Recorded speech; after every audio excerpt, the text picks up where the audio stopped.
Hey crew, it's Pitt, and I'm back with another Bible study. Today we are moving forward past the first 5 books, and we're beginning the books of conquest, right?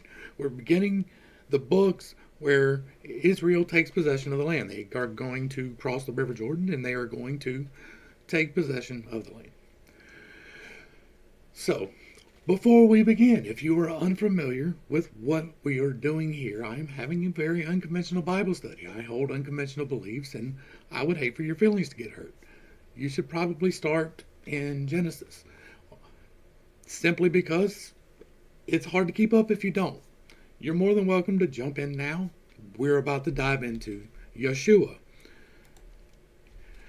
Now, this book is going to get very interesting, and there will be a lot of people who will not like the things that I'm going to be saying about this. If you are someone whose feelings are easily hurt, you do not need to be here. If you're secure inside your belief system, you don't need to be here. This is a narrow focused Bible study. It is for the people who are searching, who are looking for things that are not explained by what they already have heard. I'm not here to try to convert anybody. I am simply relaying what God has revealed to me and what He is continually revealing to me as we read through the Bible from beginning to end, word for word. We stop and we look up the words that we need to. If I get questions about anything, I can hit this little blue thing right here, pop out a new tab, and get all these different versions. If there's any particular word, I can click on the particular word over here on this side, and it brings out what that word means in the original language. I can go up here on the individual verses and check the original Hebrew and see how it's constructed if I need to. There are breakdowns of what all of this conventionally means, all included on Bible Hub. That's why I use Bible Hub. I'm doing this to say that I'm just reading this book. And what I have already read from this book is massive contradictions, right? We have seen so many contradictions between the nature of God, right? That's the problem. I don't care about the nature of man. The problem is that God says this, and then He says this contradictory thing, and then He says this contradictory thing. And He says, I'm going to hold you accountable for the law, and then He rewards those who do the opposite of the law. Do y'all remember what the law was? Right? It's love the Lord your God with all of your heart, soul, and mind, and love your neighbor as yourself. Right? That is the sum of the law. But there are 10 commandments. One of those commandments is, you shall not kill. Now, the kill that is being referenced in that is a specific word. It means you shall not commit murder. It does not mean that you cannot kill someone in defense. That is a whole separate thing. They have a whole process set up for dealing with that. But it is very specific about thou shalt not commit murder. The book of Joshua is murder. It is murder on an epic scale. It is murder in the name of God, and it is completely justified. According to everyone in 3 of the major religions on the planet, it is perfectly justified to take out, I'm going to not say that word again, but to take out 28 million people. That is a reasonable estimate. Our census twice now has told us that there are 600,000 fighting men. It is reasonable to assume that those 600,000 fighting men are married. That gives you 1.2 million. If they have, from that, just 2 children, that doubles that from 1.2 to 1.2, 2.4, right?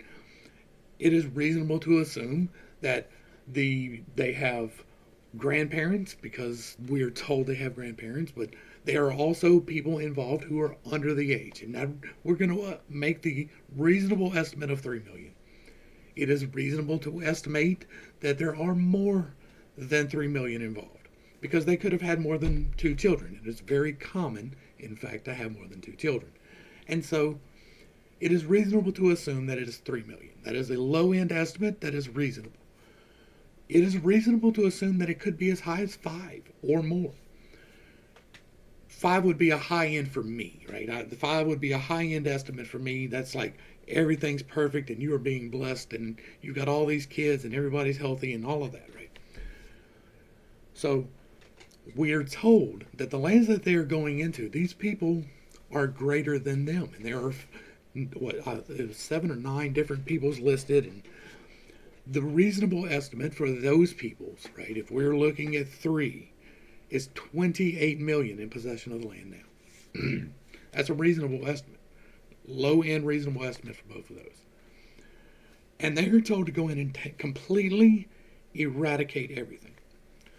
Now, there is an argument to be made, and I personally have made this argument for years, is that the people that they are going to dispossess were pre-flood, Nephilim tainted bloodlines. And we're seeing that, right? We've seen the Anakim, we've seen the Rephaim, we've seen others. We've seen that there are other cities and other histories that we are not quite privy to in this book, but are referenced. There was a city older than the one in Israel in Egypt. And so they're going in to dispossess. They're going in to take possession of from 28 million. Reasonable estimate. They're going in with 600,000 fighting men. That is their census. That is who is about to cross the Jordan. And they're going to take out these people, piece by piece. Let's get into the text. Now, after the death of his servant Moses, the Lord spoke to Yeshua, son of Nun. Now, we've done the breakdown on Joshua. Joshua and Yeshua are the same word. Jesus and Yeshua are the same word. Yeshua, son of Nun.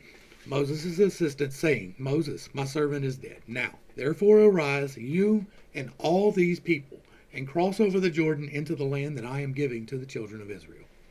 I have given you every place where the sole of your foot will tread, just as I promised to Moses. Your territory shall extend from the wilderness and Lebanon to the great river Euphrates, all the land of the Hittites, and west as far as the great sea. No one shall stand against you all the days of your life. As I was with Moses, so I will be with you. I will never leave you nor forsake you. All right, let's look at the geography, right, because we do that. Here is the land. All right. Currently, Israel is, if you see where it says Ammon right here, this is pretty much where they are in possession of. In addition to all of this, they're now in possession of all of this. They haven't yet got up here directly east of the Sea of Galilee, but they have taken possession of this entire section of land right here in the middle. What is being promised to them here? Here's Lebanon in the wilderness, the river Euphrates, all the way to here. So everything west of the Euphrates is now being promised to them by Moses. So they're going to have control of all of this. All the way down, including where this current border of Israel lies. I don't think that they are promised the whole Sinai Peninsula in this. I think it is to the brook of Egypt, which is right up in here. It's either this one or this one. And then all the way over here, like Moab is going to keep possession here. Edom is going to keep possession here, but they're going to get this section and can keep this section and go up and west to the Euphrates. So all of this green, this bit of brown, and this whole section of tan over here. That is the new real estate being promised right now. Where we currently are is right in this area, and we'll come back to this in just a few minutes. So. Be strong and courageous, for you shall give these people the inheritance of the land that I swore to their fathers, and I would give them. Above all, be strong and very courageous. Be careful to observe all the law that my servant Moses commanded you. Do not turn from it to the right or to the left, so that you may prosper wherever you go. This book of the law must not depart from your mouth. Meditate on it day and night, so that you may be careful to do everything written in it. For then you will prosper and succeed in all that you do. Have I not commanded you to be strong and courageous? Do not be afraid, do not be discouraged, for the Lord your God is with you wherever you go. Now, again, I want to reiterate that it says do not commit murder. Then you get into the moral argument of the justification of war and conquest. We'll get into that in a minute, I guess.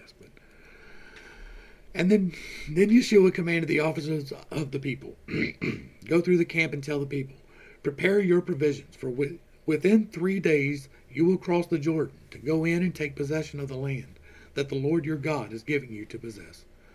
But to the Reubenites, the Gadites, and the half-tribe of Manasseh, Yeshua said, remember that Moses, the servant of the Lord, commanded you when he said, the Lord your God will give you rest, and he will give you this land. Your wives, your young children, and your livestock may remain in the land that Moses gave you on this side of the Jordan. But all your mighty men of valor must be armed for battle to cross over ahead of your brothers and help them, until the Lord gives them rest as he has done for you, and your brothers also possess the land that the Lord your God is giving them. Then you may return to the land of your inheritance and take possession of that which Moses, the servant of the Lord, gave you on the east side of the Jordan. And so they answered Yeshua, everything you commanded us we will do, and everywhere you will send us we will go. Just as we obeyed Moshe in all things, so we will obey you. And may the Lord your God be with you. And so he was with Moses. Anyone who rebels against your order and does not obey your words, all that you command him will be put to death. Above all, be strong and courageous. So, we're about to get into the first conundrum in Yeshua. I mean, besides from the fact that they're being told to follow the law to the letter, right? And the law, I think it's the fourth commandment is do not kill, right? It's love God, love God, love God, love your parents, and then do not kill, right? Do not steal, do not commit adultery.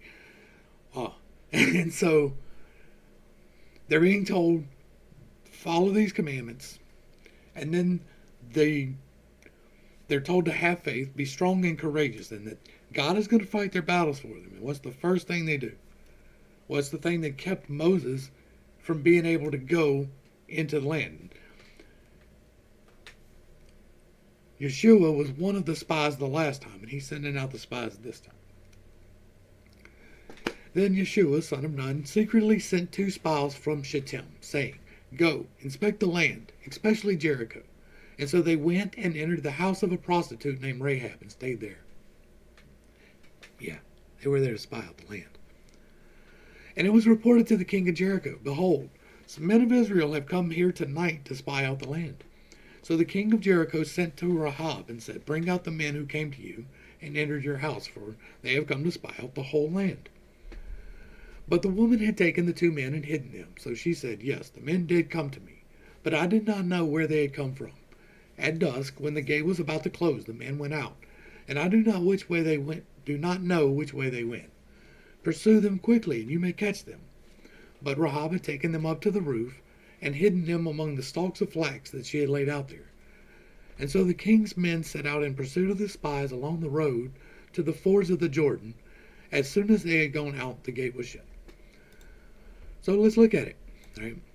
Shittim is east of the Jordan, but we're not exactly sure where. It is reasonable to assume that it is here or slightly north, because when they cross from Shittim, they go to Gilgal, and this is Gilgal right here. And so it's reasonable to assume that Shittim is right up in this area, and then they're going to cross over here. But Jericho is here to the south, right? This is the current city of Jericho. It's reasonable to assume that the old city of Jericho was fairly close. You have the highland mountains right back here, right? The fortified city was probably down here in this plain. We're described as them being able to march around it, so I did not mean to move that, but it's okay. To being able to march all the way around the city to destroy the walls. So, we'll get more to that in just a minute. But this is the geography we're looking at, and she hides them out. And when it says that they go to the hill country, that's this country to the east, right? They're not going back towards the Jordan. They go or to the west.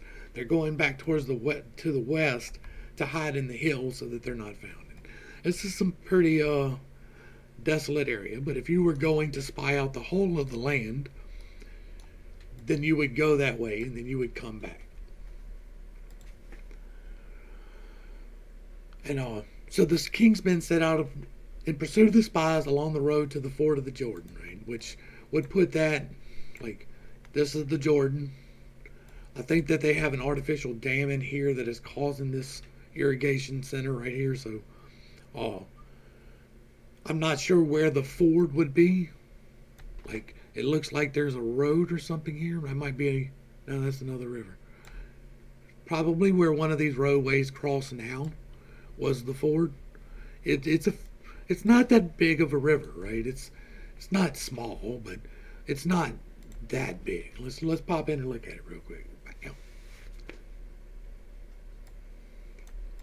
Alright, so this is the size of the river that we're talking about. If you look at the steps here, that can give you a fairly good estimation of scale. So you're probably looking about maybe 60 feet across. Looks like the water's a little high, but at this point it looks like it's maybe 60 feet across. Doesn't look to be in too deep. It appears that they wade out into here to get to do baptisms, right? That's what they're doing here. And so they're walking out at least this far into the river. So, okay, that's what our river looks like. So that's what they're going to ford across that. So at some point they're going to have some point where the water's just a little bit lower and it's a little bit easier to cross than in other parts. Maybe it's a more artificial ford and they threw rocks in there so you can walk across the rocks. I don't know. I wasn't there. But just so y'all have an idea about what we're talking about there. And before the spies lay down for the night, Rahab went up on the roof and said to them, I know that the Lord has given you this land, and that the fear of you has fallen on us, so that all who dwell in the land are melting in fear of you. For we have heard how the Lord dried up the waters of the Red Sea before you came out of Egypt, and what you did to Sihon and Og, the two kings of the Amorites across the Jordan, whom you devoted to destruction. I'm not even counting that in the 28 million count. And when we heard this, our hearts melted, and everyone's courage failed because of you. For the Lord your God is God in the heavens above and on the earth below. Now, therefore, please swear to me by the Lord that you will indeed show kindness to my family, because I showed kindness to you. Give me a sure sign that you will spare the lives of my father and mother, my brothers and sisters, and all who belong to them, and that you will deliver us from death.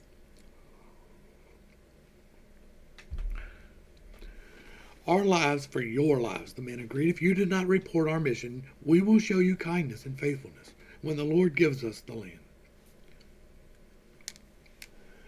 If she's feeling this way, right, so much so that she's going to assist two men who just pop up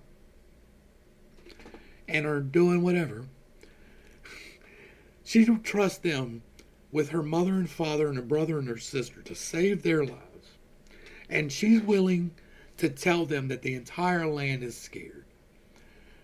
Do you not think that maybe the leaders were willing to negotiate something? Now, they are commanded to go in and destroy.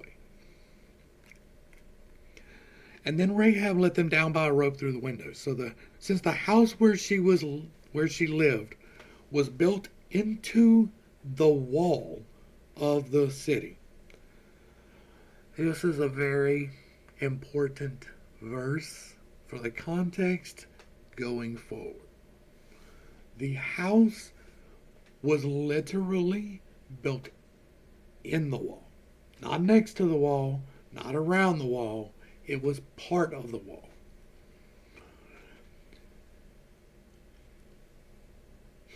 Imagine, if you will, a multi-layered apartment complex with no doors along one side, right?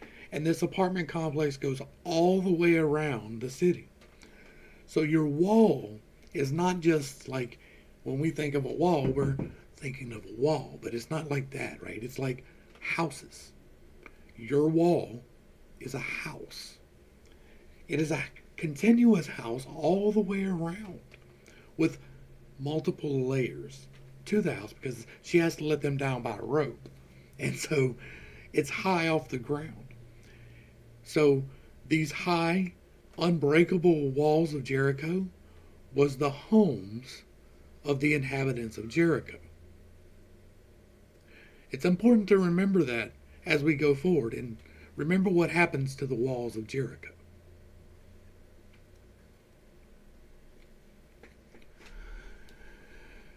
Our lives are your lives. The men agreed, if you do not report our mission, we will show you kindness and faithfulness. And then Rahab let them down by a rope through the window, since the house where she lived was built into the wall of the city.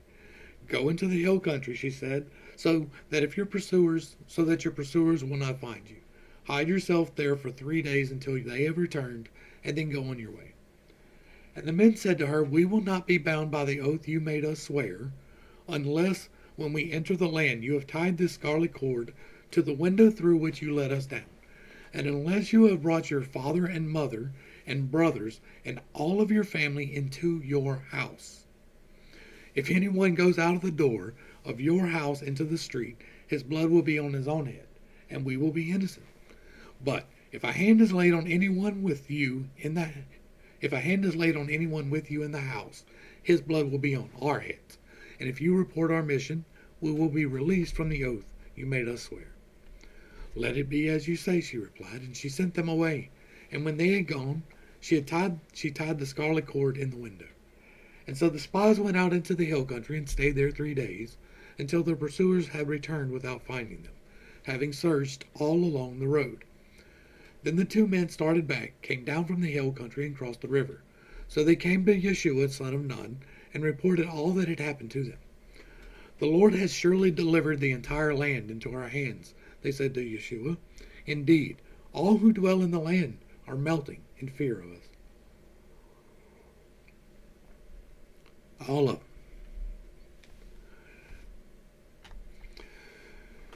Early the next morning, Yeshua got up and left Shittim with all of the Israelites, and they went as far as the Jordan, where they camped before crossing over. Now, when it says all of the Israelites, what they're talking about is pretty much all of them, right? At this point, it's not just the fighters that are going to cross. This is everybody except the 2 full tribes and the piece of tribe that is leaving their women and children over here. Now, I'm sure that some of the women and children are going to stay there because it is safe, and there will be a reserve force held to protect those people, right? And so some of those people are going to stay back, but most of them are crossing the Jordan. And we're about to get to it, so I'm going to go ahead and show it where they're going to. Well, we're upside down.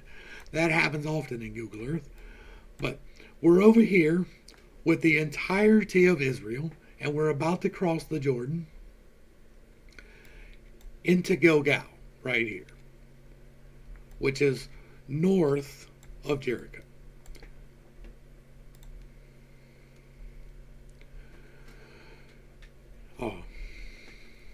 After 3 days, the officers went through the camp and commanded the people, when you see the Ark of the Covenant of the Lord your God being carried by the Levitical priest, you are to set out from your positions and follow it. But keep a distance of about 2,000 cubits between yourself and the Ark. Let's see where the cubit is. 2,000 cubits is approximately 3,000 feet. All right, so that's a fairly significant distance. That's about a mile, right?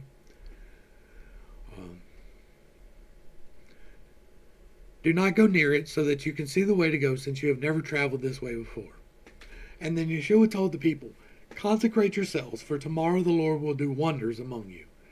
And he said to the priests, take the Ark of the Covenant and go on ahead of the people. And so they carried the Ark of the Covenant and went ahead of them.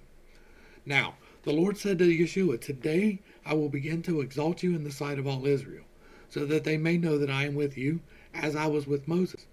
Command the priest carrying the Ark of the Covenant, when you reach the edge of the waters, stand in the Jordan. And so Yeshua told the Israelites, come here and listen to the words of the Lord your God. He continued, This is how you will know that the living God is among you, and that he will surely drive out before you the Canaanites, Hittites, Hivites, Perizzites, Girgashites, Amorites, and Jebusites. So 7. Behold, the ark of the covenant of the Lord of all the earth will go ahead of you into the Jordan. Now, choose 12 men from among the tribes of Israel, one from each tribe. And when the feet of the priests who carry the ark of the Lord of all the earth, touch down in the waters of the Jordan, its flowing waters will be cut off and will stand up in a heap. So when the people broke the camp to cross the Jordan, the priests carried the ark of the covenant ahead of them. Now, the Jordan overflows its banks throughout the harvest season. But as soon as the priests carrying the ark reached the Jordan, and their feet touched the water's edge, the flowing water stood still.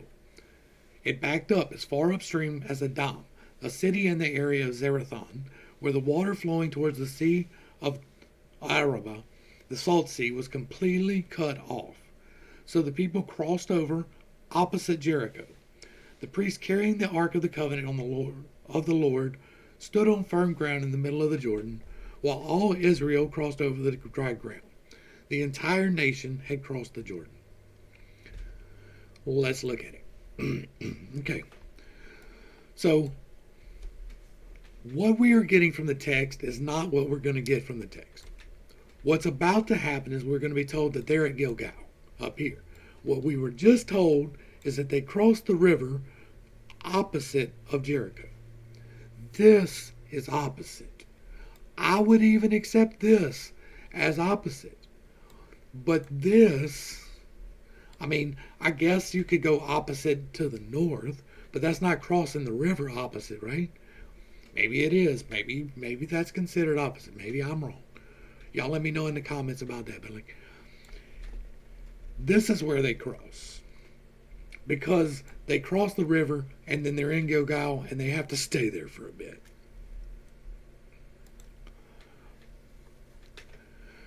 And when the whole nation had finished crossing the Jordan, the Lord said to Yeshua, choose 12 men from among the people, one from each tribe, and command them.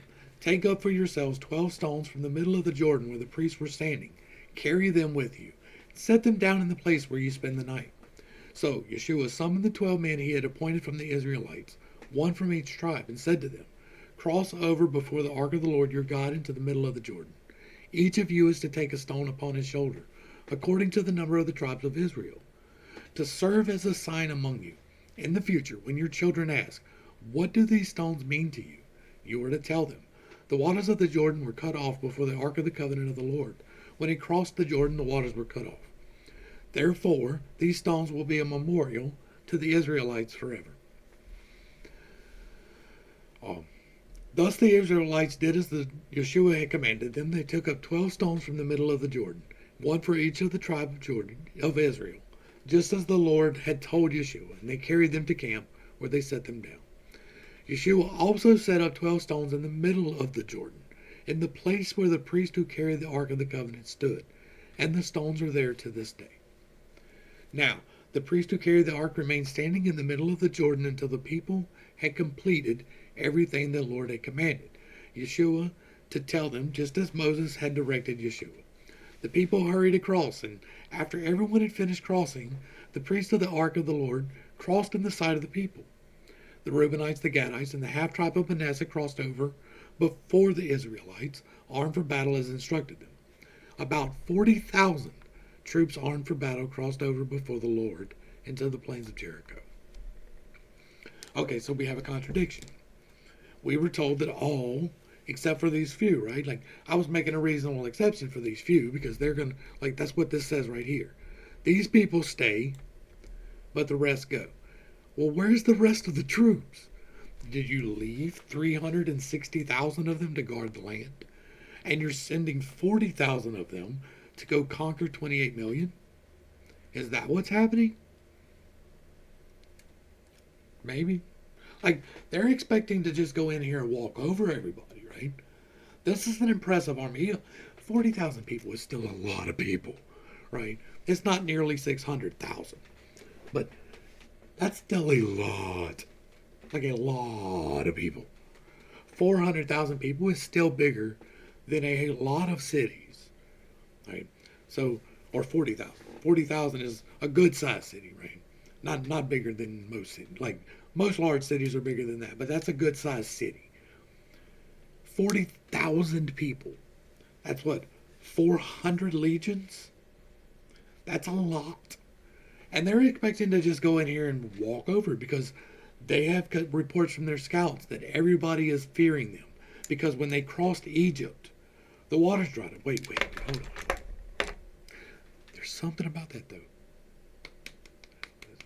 Oh, wasn't nobody scared of them when they came from the other direction? Like, they got resisted pretty good from the other direction. They got run all up in the desert from the other direction. So everybody wasn't scared of them. God's not going in to fight their battles before them, but that's what we are being told. That God is going to win these battles.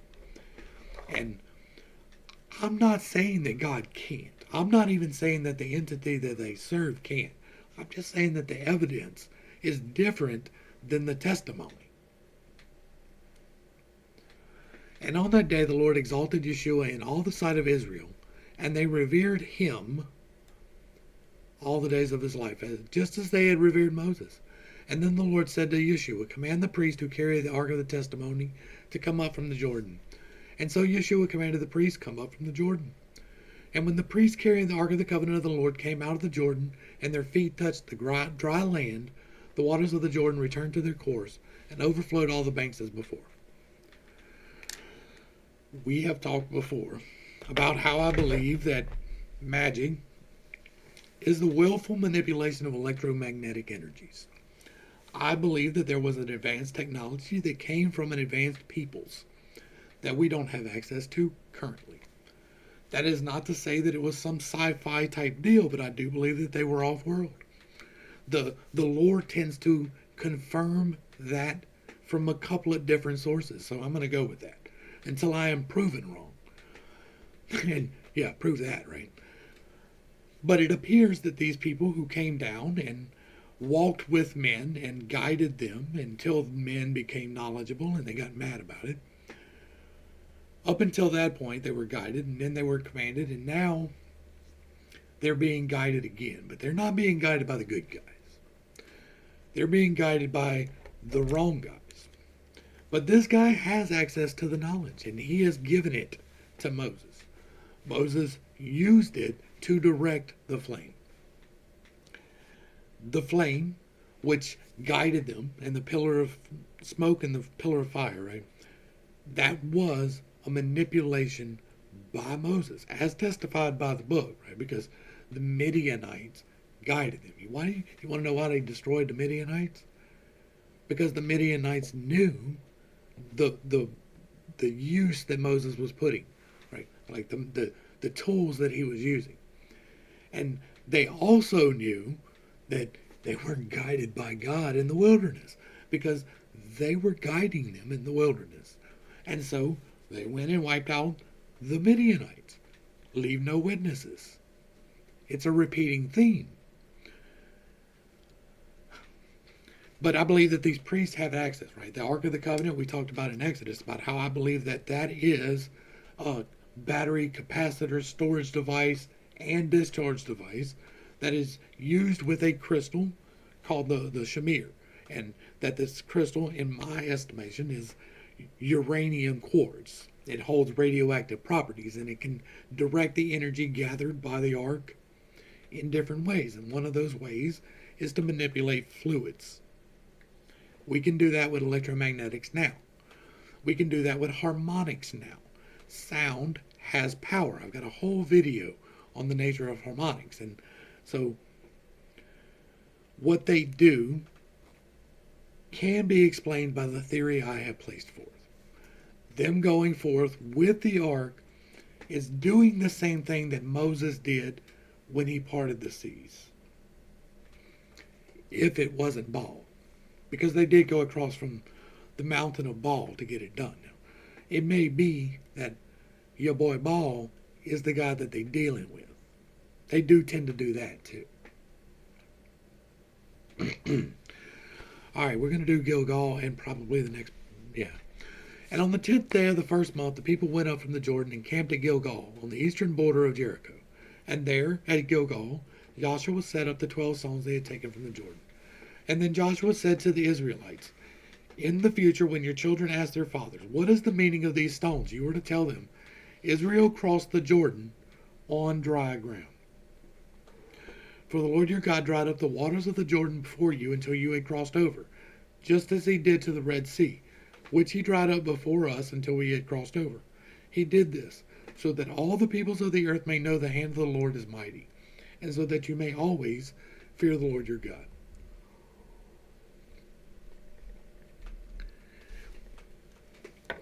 And here we're going to have another problem. Right? Let's go ahead and read the text, and we're going to get into the problem here. Now, back to the geography. Gilgal is where they set up the stones. Now, I don't know, I didn't do the research. If there are stones that they claim were from the 12 tribes, I'm sure there are. I'm sure that there are at least set up somewheres, if not from then, since then, 12 stones. But this is the city of Gilgal right here. This would be the plains that they're being referenced. I wonder if they got to just stay there, peacefully, and nobody bothered them. And maybe it was abandoned, and maybe nobody lived there. We don't have record of a battle.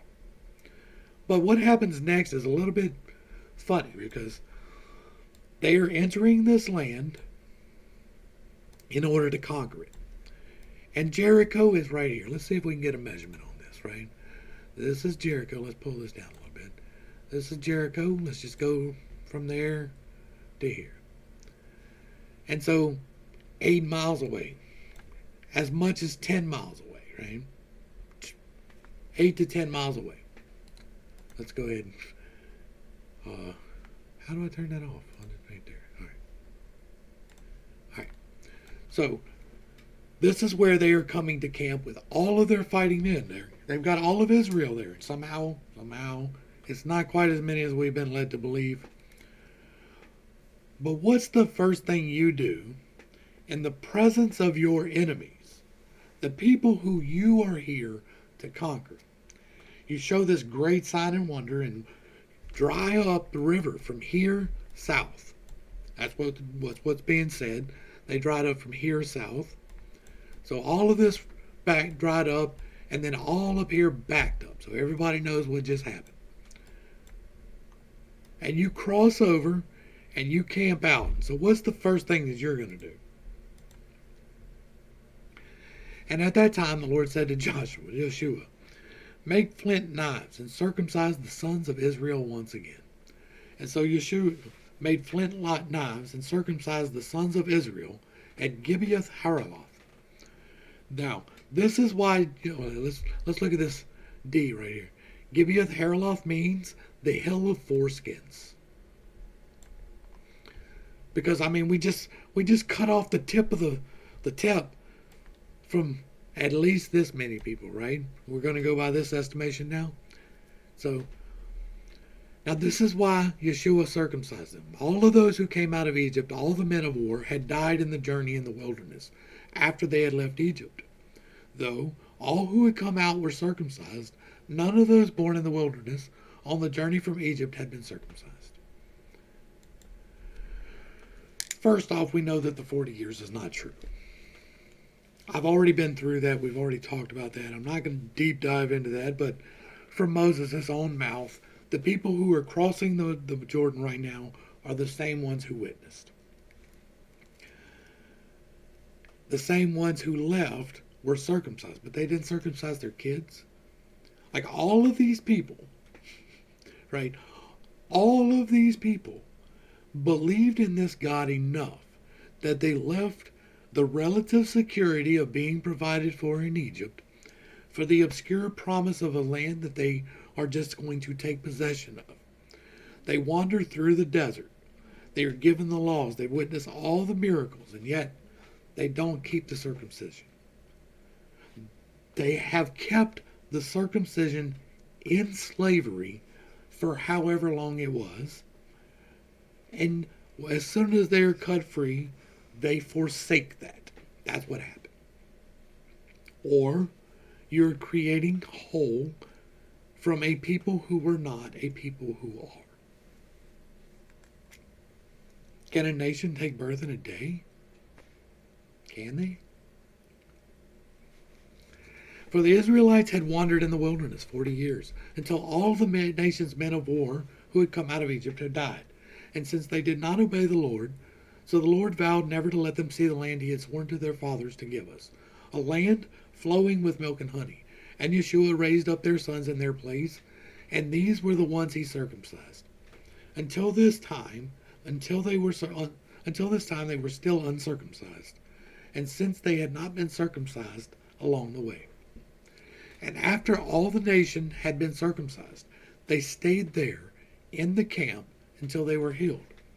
And then the Lord said to Yeshua, "Today I have rolled away the reproach of Egypt from you." So that place has been called Gilgal until that day. Why they got these two names then? And on the evening of the 14th day of the month, while the Israelites were camped at Gilgal on the plains of Jericho, they kept the Passover. And the day after the Passover, on that very day, they ate unleavened bread and roasted grain from the produce of the land. And the day after they had eaten from the produce of the land, the manna ceased. There was no more manna for the Israelites. So that year they began to eat the crops of the land of Canaan.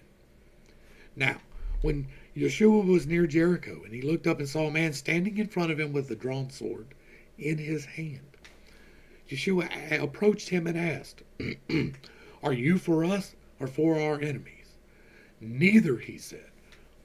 "I have now come as commander of the Lord's army." And then Yeshua fell face down in reverence and asked him, "What does my Lord have to say to his servant?" And the commander of the Lord's army replied, "Take off your sandals, for the place where you are standing is holy." And Yeshua had did so. So Gilgal is a holy place. Now there's a good bit right here to talk about. Despite the tactical fallacy that you might believe, it is not wise, right? It is really not a wise thing that on the day that you take over land, I think what happened was that they walked into this plain of Gilgal and destroyed things. There were no walls in Gilgal, but it's a fairly fertile area. They were able to grow things. There was food available. And so they went and took the food. And they camped out. And in celebration of that, they decided to cut the ends of the penises off. Now, you can say what you want about that particular practice. We're not going to deep dive into that, but there is an energy exchange and a pledge being given with the blood being sacrificed from that particular piece of property. And it is a pledge to a specific deity who tends to enjoy the youngers, but apparently he's okay with all of them. And so what they are doing here is consecrating themselves to the blood of others through the blood of themselves. They have already taken over this portion of the land, and apparently they left no survivors because they were confident enough that all the males did this.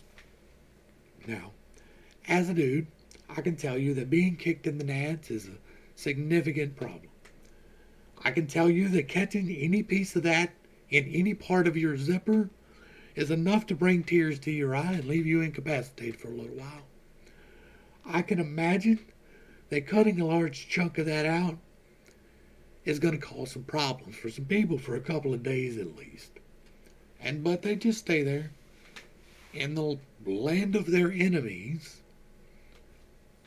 with their penises cut. You can talk about, okay, God said to do this and he would protect him. But okay, that's some mighty big faith right there. Because I'm going to tell you, I don't want to even think that there is a possibility that I'm going to be attacked when I am debilitated. But at least I have the comfort of knowing that not everybody is debilitated at the same time. And if I am incapable of combat, my neighbor may be. But if your neighbor's not either, Like none of them. There's nobody at all capable of combat. Seems to be a bit of a tactical error. Apparently it worked out. Apparently they didn't get attacked. Apparently they struck fear in enough people that they did not even investigate, because you ain't even standing watching this situation. Like, I'm serious. Like, that's some serious irritation. What, you gonna send the women out there to watch for troops coming in? Like, it doesn't give the best combat ready sense. And then we get this, right? This interaction right here. That's weird. Because we don't get this reference again. There's nobody. Who is this guy? This commander of the Lord's army. He's the one fixing to tell them what to do. But he does not get directly referenced in that way, right? It's the word of the Lord. We get that. God said, but they don't tell us that it's this guy. This commander is one of the fallen. He is the one in charge. And maybe Yeshua never got to meet him, but I bet Moses did. I bet Moses talked to him face to face, and I bet Yeshua doesn't talk to him face to face. Right? Now he has an intermediary, this commander of the Lord's army. Take off your sandals, for the place where you were standing is holy, is the same commandment that was given to Moses at the burning bush. Right?